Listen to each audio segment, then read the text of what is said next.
बहुत ही बेकार है सर, कुछ भी नहीं, ऑर्डर सुना ही नहीं जाता। अगर हम लोग मेरिट के ऊपर जाते तो 6-6, 8-8 महीने, 10-10 महीने के बाद में ऑर्डर आता है। और कुछ पता नहीं अब कल से कि किसी का शाम को आपने दिया रहेगा तो दूसरे दिन ऑर्डर आ जाता ऑर्डर है। लाया गया जिसमें मेरा सिग्नेचर नहीं है, किसी और ने सिग्नेचर किया हुआ है। सोसाइटी के साथ जब न्याय की बात आती है, रजिस्टर के पास हम जाते हैं तो हमें वहाँ पे धोखाधड़ी मिलती है, नियमों का उल्लंघन होते मिलता है, या दादागिरी भी आप बोल सकते हो। बंदे को जब लेटर दिया गया, अपने एडवोकेट रिया मानकर के पिताश्री रमेश मानकर ने मुझे पर्सनली फ़ोन करके धमकाया कि तुझे जो करना है कर ले, मेरा कुछ नहीं तू बिगाड़ सकता है। जो चुनकर आए वो एक नाला सोपारा में रहते हैं और एक यहाँ पे चर्च गेट रहते हैं। और इस वक्त मैं पील हाइट सोसाइटी में हूँ और यहाँ पे मेरे साथ में सोसाइटी के कुछ सदस्य हैं जो कि काफ़ी पीड़ित है। रिया मानकर और रमेश मानकर से इनकी सोसाइटी में उन्होंने चुनाव लिया था। कितना पारदर्शक चुनाव था, क्या वाकई में उन्होंने सरकारी नियमों का पालन किया था, क्या जानते हैं इस वक्त। क्या सर आपका नाम क्या है? लक्ष्मी नारायण तिवारी सर है। मैं 2017 से पीलाइट कोऑपरेटिव हाउसिंग सोसाइटी में आया हूँ। एक्चुअली बहुत सालों से सोसाइटी में बहुत धांधली चल रही थी, मतलब कोई भी हमें मतलब हिसाब ही नहीं दिया जा रहा था, जिसके लिए हमने पदाधिकारियों पे 75-5 के लिए देवकते साहब के हमने रिक्वेस्ट दिया था। उन्होंने ऑर्डर भी दिया हमको। उसके ऑर्डर होने के बावजूद भी जो सोसाइटी के पदाधिकारी उदयराज सिंह हैं, उनके ऊपर 75-5 लगने के बावजूद भी उनके पत्नी को उन्होंने इलेक्शन में परमिशन दिया। इसके साथ साथ उन्होंने जो दूसरे राज्य के जाति प्रमाण पत्र हैं उनको भी इनवैलिड होने के बावजूद भी उन्होंने उसमें परमिशन दिया। इस प्रकार की बहुत सारी धांधली की। हमारे जो इलेक्शन होने के बाद जो 500 रुपये हमको लिए गए थे वो भी नहीं दिए गए। और इसका हमने जब जिक्र भी, कंप्लेन भी हमने सोसाइटी रजिस्ट्रार ऑफिस में किया तो उन्होंने हमारे मतलब जो भी हमने ऑब्जेक्शन लिए थे उस पर कोई भी कार्रवाई नहीं किया गया। तो ओवरऑल आपका एक्सपीरियंस क्या है सोसाइटी रजिस्टर ऑफिस को लेकर? बहुत ही बेकार है सर, कुछ भी नहीं, ऑर्डर सुना ही नहीं जाता। अगर हम लोग मेरिट के ऊपर जाते तो 6-6, 8-8 महीने, 10-10 महीने के बाद में ऑर्डर आता है। और कुछ पता नहीं अब कल से कि किसी का शाम को आपने दिया रहेगा तो दूसरे दिन ऑर्डर आ जाता है। जैसे इनको कुछ मालूम नहीं, हमारे जो पूर्व खजिनदार अभी के हैं उनको ये मालूम भी नहीं कि उन्होंने उसमें प्रति में साइन किया है, सिग्नेचर किया है, लेकिन ऑर्डर उनके ऊपर भी आ गया कि प्राधिकृत अधिकारी चयनित करके आ गए थे ये।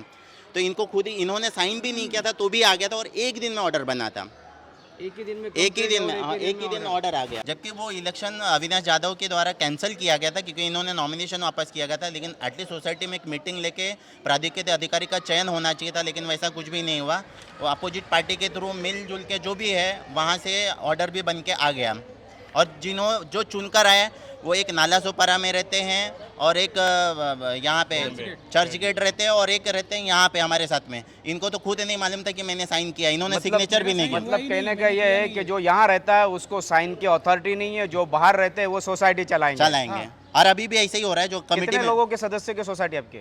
अभी फिलहाल 10 लोगों की है। नहीं टोटल 91 लोग। 91 में एक्चुअली प्रॉब्लम यही है कि 50% लोग बाहर रहते हैं जो रेंटेड पे दिए हैं, और हम लोग 40-50% जो हैं वो सब प्रताड़ित हो रहे हैं सर। ठीक है। तो आपने देखा इसी सोसाइटी में ये लोग ऑब्जेक्शन ले रहे हैं, शिकायत कर रहे हैं। करीब 8 से 9 महीना हो गया, उसके ऊपर कोई सुनवाई नहीं है। लेकिन इनके विरोधक जो कि सत्ता में है, जो कि सचिव और चेयरमैन के तौर पे काम कर रहे हैं, एक लोग चर्चगेट में रहता है, दूसरा नाला सुपारा में, एक ही दिन में वो लोग एप्लीकेशन करते हैं और शाम में उनके हाथ में ऑर्डर आ जाता है। देवकते साहब क्या कमाल है आपका, तो बहुत फास्ट है आप निकले। जारी रखा, बकायदा शांतिपूर्वक हमने इलेक्शन होने दिया। और बाद में जब उसी चीज़ को हम लेके लेटर बकायदा हमने लिखित तौर पे जब शिकायत की थी सतीश सर के पास, तब उन्होंने कहा कि नहीं ये मेरे अंडर में नहीं आता है, आप अभी बेलापुर जाइए। तो भाई ये बेलापुर क्यों भेजते हो आप, फिर आप इधर बैठे क्यों हो? हर चीज़ के लिए आपके पास न्याय नहीं हो रहा है क्या? मैंने उधर ही खड़े रह के कहा कि जो आपने ऑफिसर भेजा है, इलेक्शन ऑफिसर, वो आपके 4 दीवारी के थ्रू ही भेजा है। हमने इलेक्शन के लिए अप्लाई आपके रजिस्टर सोसाइटी ऑफिस में की है और वो आपकी तरफ से नियुक्त हुआ है। तो क्या उसको छोटे मोटे लॉ नहीं पता है कि भाई किस लॉ के अंतर्गत जातीय प्रमाण पत्र हो या 75 लगा हो या 3 बच्चे हो? हमने 3 बच्चों के लिए भी दिखा। हाँ, ये बात अलग बात है कि जिस समय हमने 3 बच्चों का जिक्र किया था तो उनकी पत्नी गर्भवती थी। बाकी बाकायदा हमने कानून के अंतर्गत ही हमने उसका इलेक्शन लगाया था कि भाई ये 3 बच्चे हुए हैं। तो ऐसी बहुत सी चीज़ें ऐसी होती है कि हर सोसाइटी के साथ जब न्याय की बात आती है, रजिस्टर के पास हम जाते हैं तो हमें वहाँ पे धोखाधड़ी मिलती है, नियमों का उल्लंघन होते मिलता है, या दादागिरी भी आप बोल सकते हो, दादागिरी मिलती है। पिछले किसी न्यूज़ चैनल पे मैंने देखा मैडम मानकर जो कह रही है विक्टिम कार्ड महिलाओं का, इस ज़माने में महिलाएं आज ही सशक्त नहीं है। दुनिया का इतिहास रचा है कि भारत देश की पहली प्रधानमंत्री, जो भारत देश की पहली प्रधानमंत्री नहीं थी महिला, वो पूरे दुनिया की पहली महिला प्रधानमंत्री थी। जब देश 50 सालों से इतिहास रच चुका है इस महिलाओं ने, तो आज तुम इस ज़माने में जाके विक्टिम कार्ड महिलाओं का खेल रहे हो। मैं भी महिला हूँ और 25 साल से मैं इस फील्ड में हूँ। मुझे यदि विक्टिम कार्ड खेलना रहता तो फिर मैं घर में बैठती। हमारा समाज इतना बुरा नहीं है कि आप एक वकालत LLB करने के बाद आपको आपके पिता को लेके घूमना पड़ रहा है। और वो पिता जो यहाँ पे इलेक्शन के समय नियुक्त तो उन्होंने अपने वीडियो में कहा, मैंने कहा गलत किया भाई, आप ये बताइए मानकर सर, आप 3 बार यहाँ पे आए हो, 3 बार आपने कितनी बार आपकी बेटी को लेके आए हो, जो कानूनी तौर पे उनका अधिकार था। आप आए 2-3 बार। लेकिन सवाल ये पैदा होता है कि मानकर को क्या अधिकार है कि वो आपकी सोसाइटी में आकर के प्रोसेस उन्होंने को पूरा ये सवाल सर हमारे यहाँ से पूछा गया था, बकायदा हमने शांतिपूर्वक ये सवाल को पूछा कि भाई आप किस अधिकार से आ रहे हैं। तो उन्होंने कहा कि मैडम को, जो भी मैडम हो जेंट्स हो, जो भी एक एडवाइज़र है हमारा लीगल एडवाइज़र, उनके साथ एक सपोर्टर लगता है और उस सपोर्टर के हैसियत के तौर पे मैं आ रहा हूँ, ये उन्होंने हमें कहा था। अभी उसके सपोर्टर के तौर पे आ रहे हैं, ठीक है। इस चीज़ की हमने लिखी शिकायत फिर से, क्योंकि उन्होंने थोड़ा सा हमारे साथ बदतमीज़ी की थी, वार्तालाप में उन्होंने अपनी पावर अलग तरीके से दिखाई थी। इस चीज़ की जब शिकायत करने हम देवकट्टे सर के पास गए, मैं खुद गई हूँ सर, वहाँ पे ये मैडम थी और हमारे एक भाई थे, वहाँ पे कोई बंसोड़िया कौन है, मैं सॉरी माफ़ी चाहूँगी, नाम नहीं जानती हूँ, उनसे हमने शिकायत की। देवकट्टा सतीश सर बोले ये मैडम का क्या है आप देखो। हमने बताया कि रिया मानकर के पिता रमेश मानकर ने हमारी सोसाइटी में आके हमें रिया मानकर से ज़्यादा अपनी पावर दिखानी चाहिए और अपना चलाना चाहा, कुछ ना है, नियम हम बताना चाह रहे थे, उन्होंने खारिज कर दिया ऑन द स्पॉट। तब उन्होंने कहा मुझे कि अरे वो उनका पिता है इसके लिए जाएंगे। तो ये कौन सा न्याय है कि बेटी पद पे है, बेटी को यदि चुनाव के लिए या किसी अधिकारिक तौर पे नियुक्त किया जाता है तो उसके पिता उस चीज़ को संभालेंगे। मतलब ये हुआ कि बेटी डिग्री ले और पिता काम करे। बिल्कुल यही हुआ। अब ये मेरा व्यक्तिगत में, अब मेरा बेटा रेलवे में सिग्नल इंस्पेक्टर है भाईंदर में, तो क्या मेरे को अधिकार है जाके गाड़ियाँ कहाँ चलाना है, कहाँ सिग्नल देना है? ये मैं आपके माध्यम से पूछना चाह रही हूँ कि क्योंकि मैं माँ हूँ, मैंने तो जन्म दिया, उसको इस काबिल बनाया।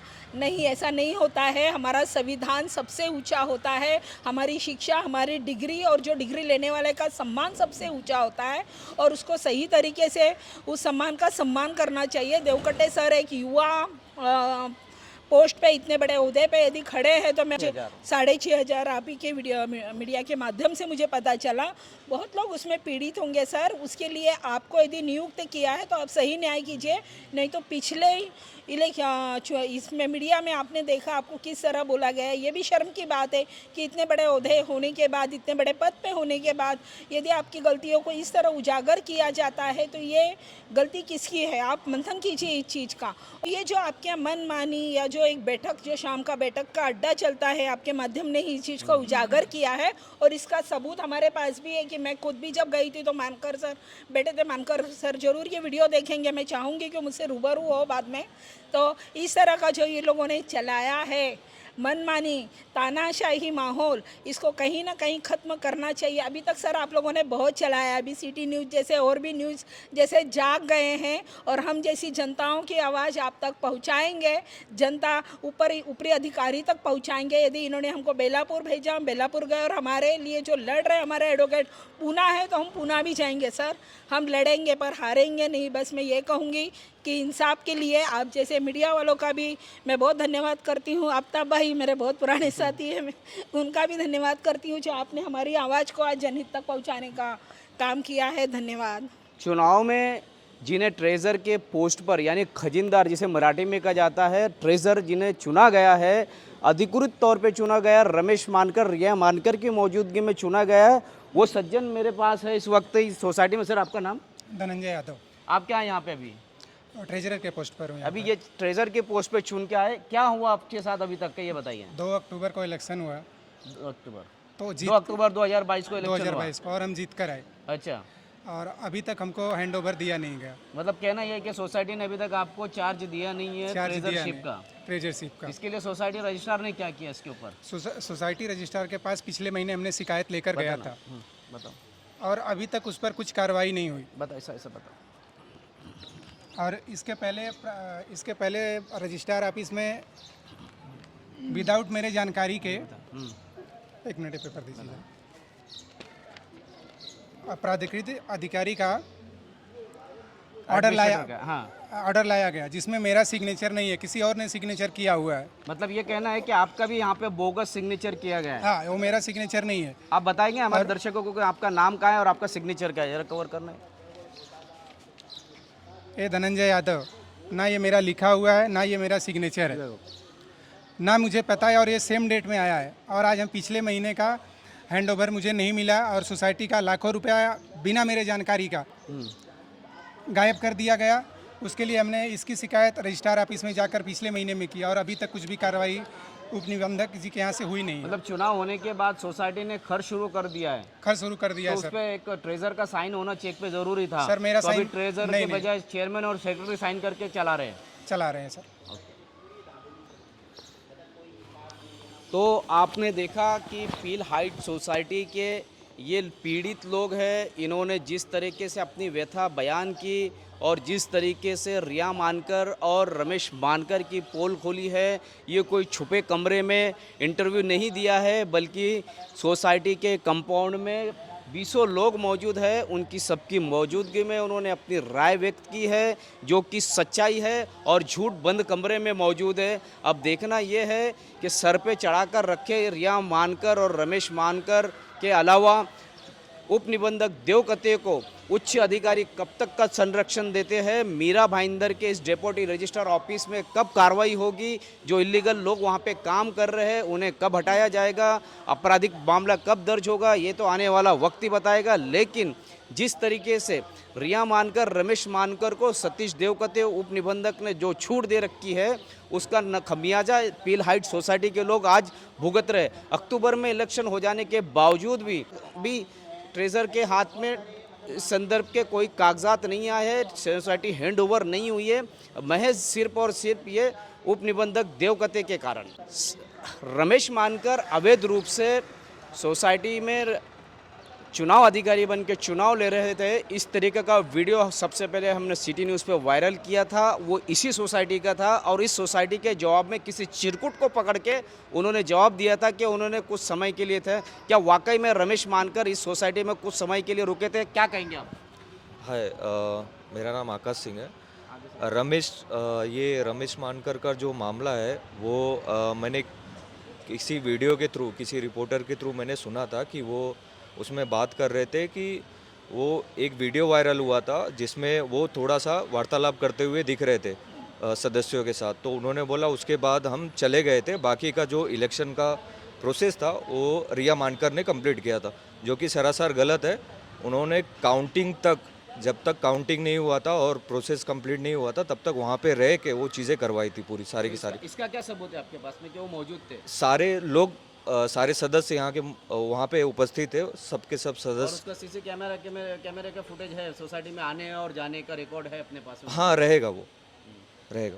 जिस तरीके का जो वीडियो वायरल हुआ था रमेश मानकर का, हाँ। उन्होंने दावा किया था कि सिटी न्यूज़ ने अधूरा वीडियो बताया, पूरा वीडियो बताना चाहिए था। उनका दावा था कि वो वीडियो सिर्फ अधूरा बताया नहीं नहीं, पूरा ही बताया गया, अधूरा नहीं है वो। तो चुनाव प्रोसेस उन्होंने अधूरा ही किया था या पूरा किया था, जबकि हमको रजिस्ट्रार महोदय ने खुद बोला था कि अगर इस प्रकार की धांधली हुई तो चुन के आने के बाद भी हम निकाल देंगे, लेकिन कुछ भी कार्रवाई नहीं हुई, ऐसा कुछ भी कार्रवाई नहीं किया गया। तो क्या आपको नहीं लगता कि रमेश मानकर ने जिस तरीके से यहाँ पे आके चुनाव लिया, तो उनके खिलाफ पुलिस में भी कंप्लेंट की जानी चाहिए? किस अधिकार के तहत उन्होंने चुनाव लिया? ये तो गलत है, किया जाना चाहिए। और उन्होंने, हमारे एक सदस्य ने, हम लोग ने कंप्लेन भी किया था, तो उनको पर्सनली फ़ोन करके उनको धमकी दी गई।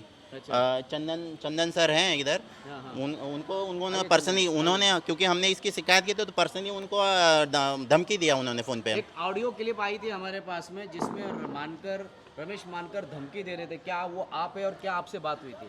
मेरा नाम चंदन अवधूता है, मैं पिल हाइट का सदस्य हूँ।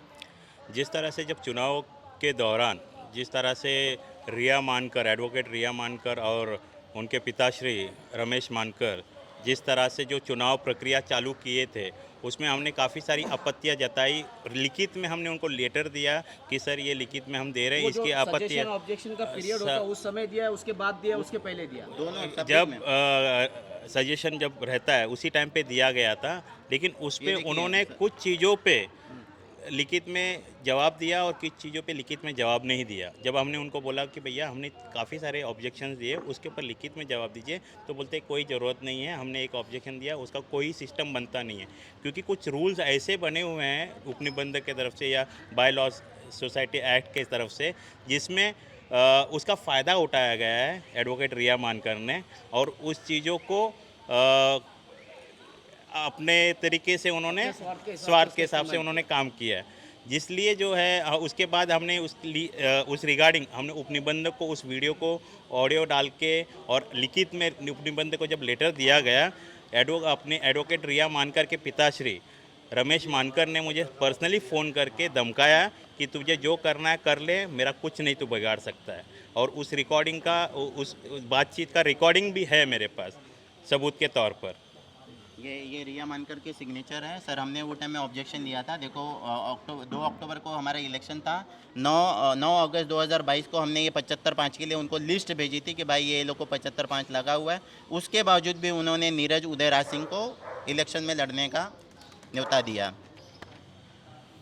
सजेशन ऑब्जेक्शन का जो टाइम होता है, उस वक्त चुनाव अधिकारी के पास जाने के बाद उसके ऊपर ऑब्जेक्शन आने पे कार्रवाई करना अनिवार्य होता है। लेकिन एडवोकेट रिया मानकर और रमेश मानकर ने उस चीज़ को नज़रअंदाज करके सामने वाले व्यक्ति के साथ आर्थिक साठगांठ के चलते उसे क्लियर चिट दी और उसे चुनाव जीतने का पूरा मौका फराहम किया है। इस तरीके का आरोप सोसाइटी के सभी सदस्य लगा रहे हैं। अब देखना यह है कि सोसाइटी के चुने हुए कुछ पदाधिकारी एक तरफ है, जबकि पूरी सोसाइटी एक तरफ है। इन सबको कब तक का उपनिबंधक सतीश देवकते बचाते हैं, ये तो आने वाला वक्त ही बताएगा।